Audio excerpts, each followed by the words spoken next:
Oh my gosh, do you guys see that? I was really hoping for a Cresselia. Does this mean that you're still on track to get the Darkrai? To be honest, if I were single, I don't think I would want to date. The biggest thing about relationships is that love is— Hey everyone, and welcome back to day 12 of the Cresselia versus Darkrai event. This is our sleep score. We got 100%, and this is the sneaky snacking progress. So EO did a lot better today than yesterday, I think. I don't remember seeing 5 digits in yesterday's number. I added Jupiter, my Raichu, since I didn't need to farm for beans. And Diopside did a little bit worse than he did yesterday, but overall very happy with the numbers. And I completed the day yesterday at Master 9. And let's go straight into the unreviewed sleep report. We are at rank 12 right now. It looks like I'll be recording tomorrow, which is Sunday. I normally don't do that, but I can't miss out on such a important and special moment with you guys. But this is sleep session 629, and we got 204 million drowsy power. All right, let's see what sort of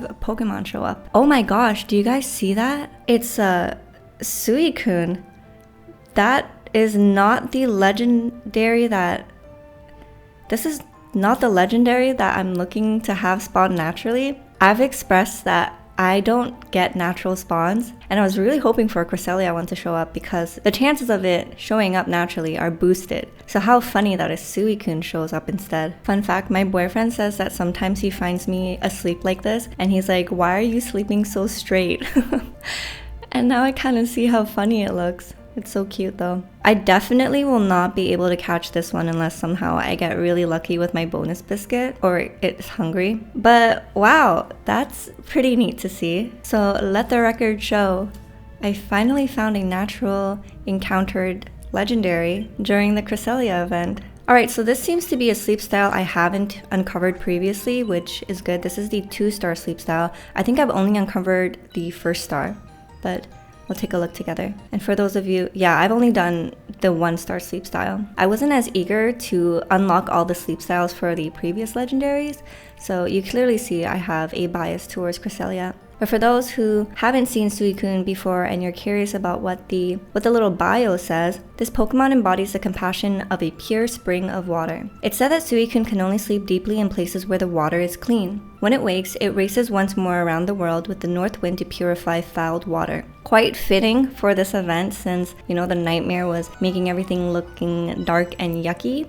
but the Lapis Lakeside area is now getting more and more purified as we progress. Alright, so no one's hungry. There's some bars. This is probably some leftover bars from my previous attempt of catching it before the event ended. So we will give the bonus biscuit to SUICUNE and let's see what happens. Ah, it didn't big hit or mega hit. I don't really have anything else. I only have 3 Ultra Biscuits that I can redeem from the shop, so I'm holding on to them. I don't want to make any purchases, so I'm actually fine with not having SUICUNE. Random, but I love the white ribbon around it. If you're familiar with certain games, you may have seen something called a white lady or a Bascogen. There's this one game I used to play when I was younger called Ragnarok Online, and the white lady card was something you really wanted if you were a healer because it would double your heals. And one thing I really liked about the white lady MVP was that it had that ribbon around it, and it's so pretty. And then eventually in Ragnarok, you were able to craft it yourself. So that was one of my favorite gears to wear just to make my Archbishop or High Priest look a little bit more fancy. Yeah, whenever I see that, I think of my Ragnarok days. I already have a good Meganium, so I'm not going to try to catch that Chikorita. And everything else just doesn't seem as tempting. So we are going to end the snacking session here. I'm happy that I encountered a legendary. You know what, let's do this portrait. Am I going to mess with people's candy? I should be doing Cresselia, so then everyone can get Ralph's candy. But I want to show off my SUICUNE. I think it's okay if I do that for one day, right? We got 13 SUICUNE candies from that. Let's see how much down it gave me. Oh, it gave me 30 down. That's very good. All right, let's go. And yeah, in total I got 85 down. What a pleasant surprise, right, you guys? It's not a shiny, but it is something cool and neat. And the odds of it showing up is slim as well. All right, let's see how much more we could purify it. So global drowsy power was 500 million, 550 million. And I am at rank 13 now. What is it here? I accidentally fat fingered and clicked too quickly, so I don't know what the first portion said, but so I'm guessing something about Darkrai's power. It seems Darkrai lost control of and couldn't contain its powers, but it can move along now that it can control itself again. Darkrai may come sleep here now. Ooh, look at that, the Aurora Borealis. And look how nice and clean the map looks like. I can definitely see why SUICUNE decided to pay a visit. So as you could see, I reached rank 13 and I didn't get a reward. I did get an interesting dialogue though, and you'll see that the reward there is still question mark, but it did mention maybe Darkrai might sleep here. So we will have to come back tomorrow for the sleep session to see. But now that that is out of the way, let's collect all of our goodies. Cresselia double triggered today, which is really good. She was a little shy yesterday, she didn't do that, but the team got 14 energy from that. Let's collect my shrooms. Raichu did good. Let's see. Oh, Bossy doesn't drop as much. I wonder what's up with that. Let's see. Oh, and EO decided not to trigger its skill either. Alright, well, let's swap out our team and then we're gonna make a meal. This is a squad. I think I'm gonna leave it like this. So ever since I've been talking a bit of smack about Eve, saying that he doesn't collect enough leeks for me, he's been performing a little bit better. So these are what my ingredients look like. And normally on a salad week or even a curry week, whenever I have to use leeks, I notice that my Quaxqueval will not produce enough for me to make 3 meals a day that contain leeks, but it's doing pretty well and I'm very happy. We're gonna make the ninja salad, and then it's Friday for me. I live in Singapore. Tomorrow is Saturday, so I'm gonna make sure I have enough ingredients to make all 3 ninja salads for Saturday, and then once I have all of that, I will swap out my team members so that I can start preparing for Sunday's meal. And now that everyone is happy and full and they got breakfast in, we are going to get bumped up to Master 10. So this is looking good. All right, let's pick up our mission rewards. Let's see what we got. Oh, so we got 15 diamonds for sticking to our bedtime. And I've completed all of my limited time missions for week 1 and week 2 of the Cresselia event. Now let's pick up our sleep pass. So for a while, I kept thinking that I had gotten a master biscuit from this before. It turns out you can't get a master biscuit, but for some reason I keep having a memory of obtaining a master biscuit, which is weird. But we got another Poke Biscuit today, so that's really good. I got one yesterday and we got another one today. So in total right now, I have 611 down, which gives me enough to buy 1 incense and 3 Cresselia biscuits. If I had 640 down, I would be able to purchase a 4th Cresselia biscuit. So it looks like I am definitely on track to catching a 5th one. The 6th one really comes down to luck and whether or not it gets full during feeding time. So I have 1 Raikou incense there, and I want to start collecting 1 of the incenses to keep after the event is done. You don't have to do this. This is just something I want to do like as a just in case thing. You never know. There are some instances in the game where there's boosted shiny odds, so taking any opportunity to take advantage of increased shiny odds are nice. Pretty much the reason I want to have an extra one on hand, even though I've already unlocked all the sleep styles. The Good Sleep Day event starts on the 12th, which is tomorrow for me, Saturday, and after that sleep session I will have 500 sleep points, which will then bump me up to 4,000 sleep points in order for me to redeem the master biscuit. And then on Monday morning when I do my sleep research, I will have encountered Cresselia and be able to catch it with the master biscuit. So that's why I don't want to try my attempt at catching it now, because if I were to do that and then it gets full and it's thrown back into the wild, I might not have an opportunity to encounter it again and catch it.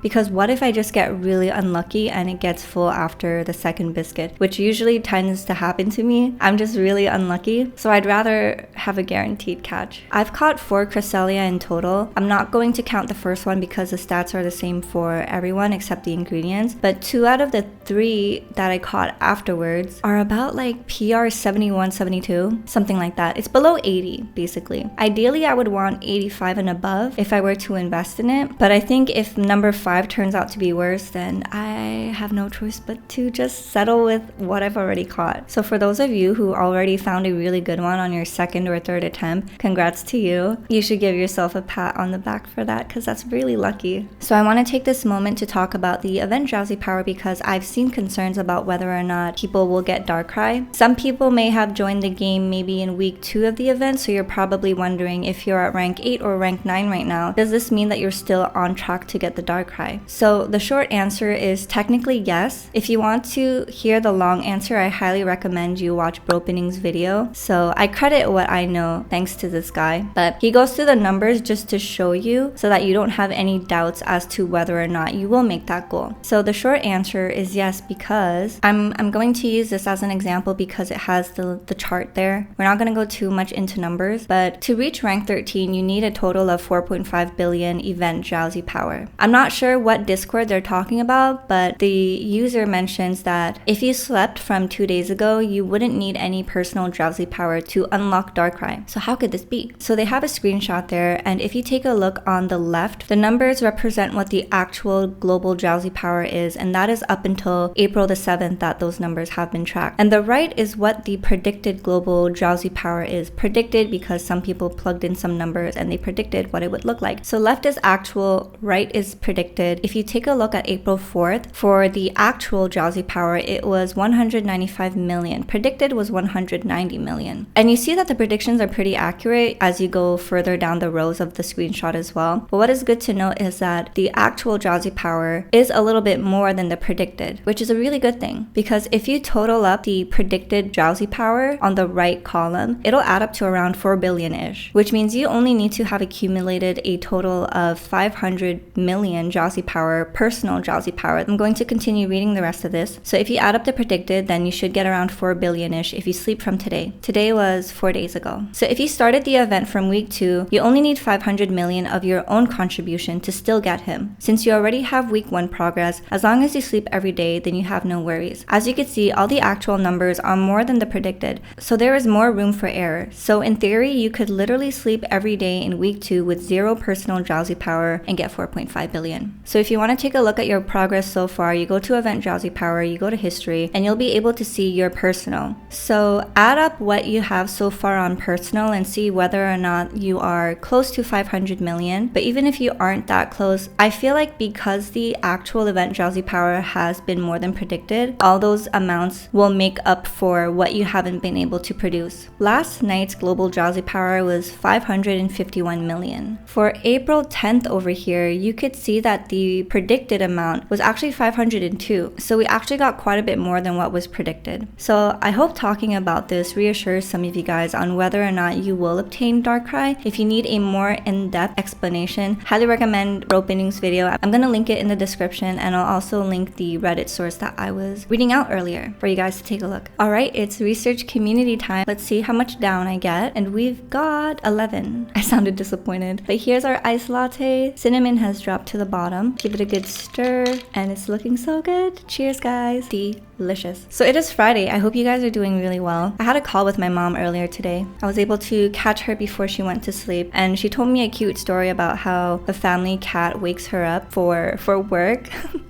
But it woke her up 30 minutes earlier than the time that she usually gets up for work. So she was like, no, wake me up 30 minutes later tomorrow. So we'll see whether or not the cat does that. But that was really nice. And then we just caught up a little bit. And it is Friday here, as I mentioned before. So very excited. It is the start of the weekend. Even more exciting with all of the stuff going on in game. And I can't wait to see our Darkrai tomorrow. I'm very excited to see what it looks like on my screen. And I know that some of you guys probably are encountering it today as I do this. We're gonna see whether or not we have anyone on the list. I know that yesterday on the Discord, some of you guys said that you had people on your list who already had Darkrai. That is wild. Oh, and the Good Sleep Day event starts on the 12th, or the 12th for here in Singapore. The time difference and stuff still confuses me. And the nice thing about the Good Sleep Day events is that your Pokemon actually get more EXP when you're sleeping with them on the days of the Good Sleep Day event, but you also get a multiplier for your Drowsy power. So, during the weekend, you can expect the global Drowsy power to be big in numbers, which should help a lot of players reach rank 13 before the end of the event and get that Darkrai. So my boyfriend and I started watching the new season of Love on the Spectrum on Netflix, and I just gotta say, it's looking so good. I'm having so much fun watching it, and I'm laughing so much because the cast members are just so authentically hilarious and themselves, which is what I appreciate. I can appreciate that it takes a look at dating and love and helps destigmatize what dating can look like. What I can really appreciate though is that when they're getting into the dating world, they're learning about their boundaries, they're learning to not compromise who they are or what their interests are, and I think that is something very valuable even for neurotypical people to take notes of. So for example, there was this one couple on season 2. People were not really saying nice things about the girl because she was pretty vocal and firm on her stance of wanting to have premarital intercourse. Whereas her boyfriend was not that he was opposed to it, but it's just not something that goes with his beliefs. But you could see that he was open to having the conversation, not open to doing it, but open to exploring that conversation and seeing what it looks like. And I think that is very healthy and very realistic,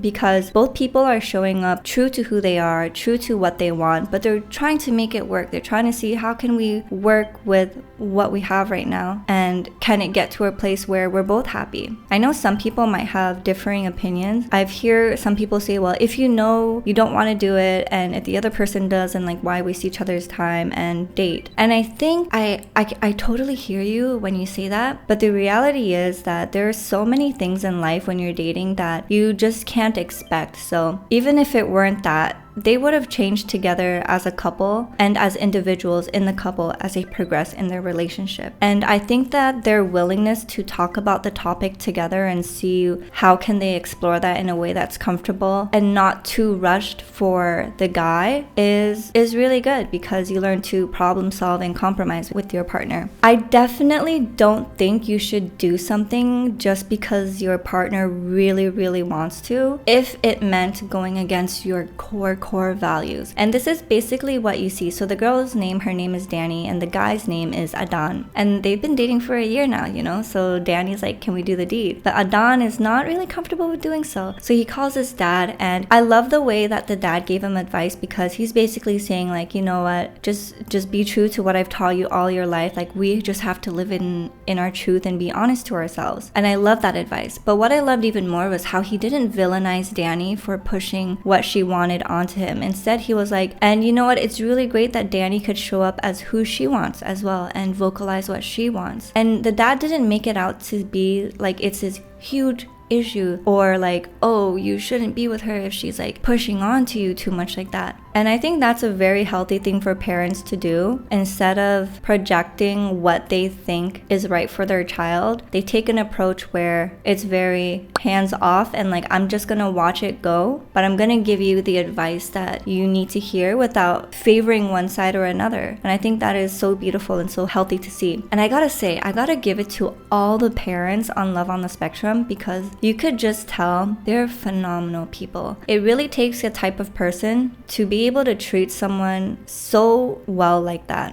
And there's so many difficult moments in the show where you hear about how these young adults who struggle with autism or are on the spectrum have grown up in their life and they've been bullied at work or stuff like that. Like grown-ass people bullying children because they're different. And then, you know, children bullying children as well because maybe their parents didn't teach them how not to treat people. And that truly breaks my heart. From a stance of being an older sister, when my siblings entered high school, I definitely had those fears of like, what if they're going to be bullied, you know? But the best that I could have done was to teach them how to treat others and also made them feel comfortable enough that if anything uncomfortable were happening to them, that they could always talk to me about it. And that approach has played out very nicely for me, and I'm really glad that my little siblings can feel safe enough to talk to me about those things. But then when you see these parents, like they're next level. Like you look at them and you're like, they deserve to be parents. Those kids are so lucky to have parents like that. You could see why their children grew up to be such phenomenal kids because of the way they treat and respect their kids. I feel like a lot of times when you have situations when you're interacting with someone who might be testing your patience, you expect them to meet you where you are, when sometimes you need to meet them where they are because they might have a hard time meeting you where you are, right? And that's what the parents do so beautifully as well. They know that their kids may have trouble expressing things. They know that their kids may have troubles just picking up certain cues as well, and they meet them where they are and they accept them for who they are and they talk it out, and they know how to like de-escalate certain situations. But yeah, about the Danny and Adon thing,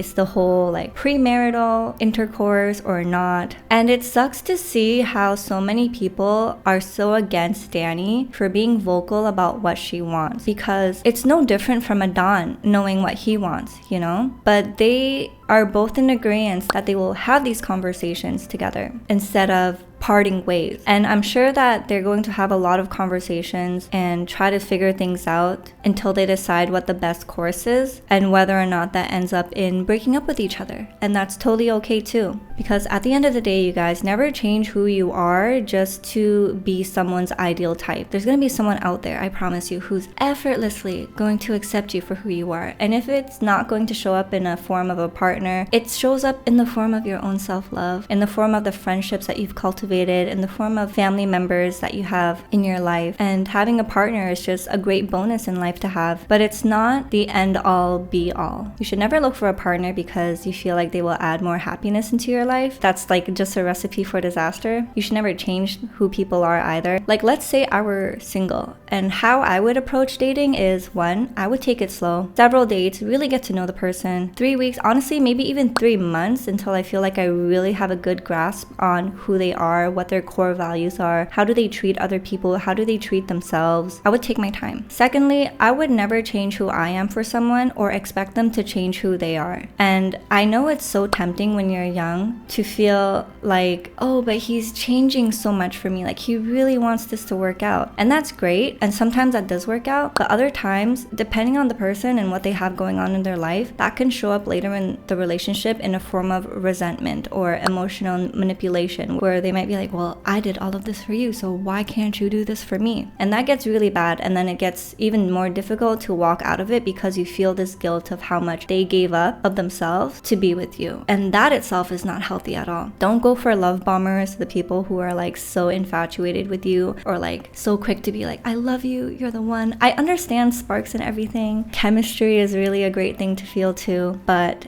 be on the lookout for what a love bomber looks like, because that could be a huge sign and red flag of certain things you want to avoid when it comes to dating. And never look at people like a project where you're like, okay, so they're not where I would like them to be now, but I see the potential. Like in 5 years, 10 years, they could be like this. Because the truth is, you have no control over how they decide to spend their next 5 or 10 years. And frankly, it's none of your business to have that sort of control either. So always accept people for who they are right now, who they show up to be right now. Can you work with that? So don't give yourself excuses or try to excuse shitty behavior either by telling yourself like, oh, but they understand the mistake, they're not going to do it again, and then they freaking do it again. And then what? And then they tell you sorry, they make the same mistake, they tell you what you want to hear, but you don't see any like true actions in their attempt to make up for their mistake. Always take people for their actions. It's so easy to say things, but it's harder for people to do things. So when people can really do something to show you who they are, like that's effort. There's no effort in saying all these fancy words to you. Yeah, dating is like really tough right now, so I can't imagine, like I don't even think to be honest, if I were single,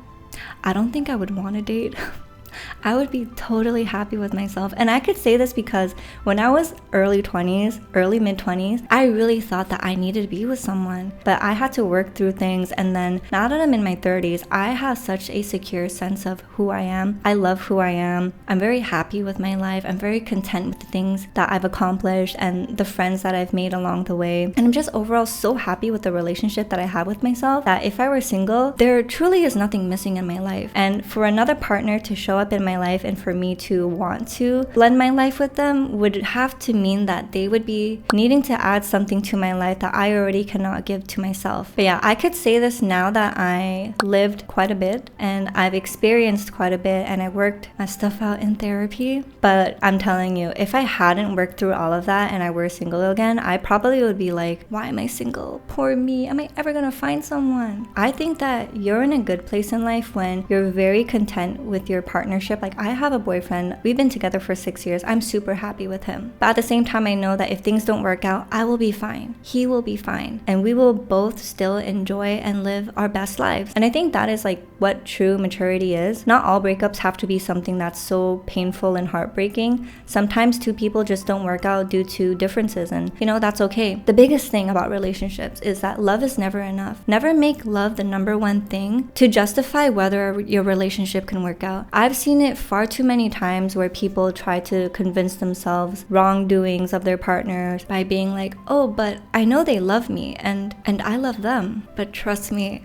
love is never enough. Love is one thing and love is great, but it's not the only thing that makes a relationship work out. I love talking about relationships. I just find that they're so unique. There's so many things that can change the course of a relationship. There's so many life experiences that two people can bring into a bond that can affect that bond. And I just find it so fascinating, like the psychology of people and relationships overall. So I love love. I love talking about relationships. And also I love giving relationship advice. Like, I remember in high school, actually, I would have a lot of people asking me for advice. And you know what? In my past life, I probably would have been a therapist. I actually wanted to be a therapist when I was doing university or social work. I wanted to be a social worker and work with children, or I wanted to be a therapist, but then someone told me that because I feel too much, it might affect me in my day-to-day, like after work, like, you know, bringing that stress home with you. And I get it, but at the time, I took it as a negative because I heard them say like, you feel too much, and I took it as like, there's something wrong with me. Like, I wouldn't be fit to do that. But now that I'm older, I think of it more as it's so cheesy to say, but like a superpower. It's a great tool to be able to empathize with people. And you might have seen the buzzword in business lately about emotional intelligence, because raw intelligence, like just book smart stuff, it'll get you far, but emotional intelligence will get you so much farther in life and other aspects of your life, in work and outside of work. But that is enough for today's Friday ramble. I hope you guys enjoyed that. I hope it was not too boring. And I'm excited to see you guys in tomorrow's episode when we finally encounter Darkrai. If you enjoyed this video, please give it a like, comment, and subscribe to the channel. It really helps out the channel. And I'm wishing everyone a good Friday. Enjoy your Friday, do something fun, and I can't wait to spend Saturday together with you guys. So I'll see you guys tomorrow. Take care, good luck, and have fun. Bye.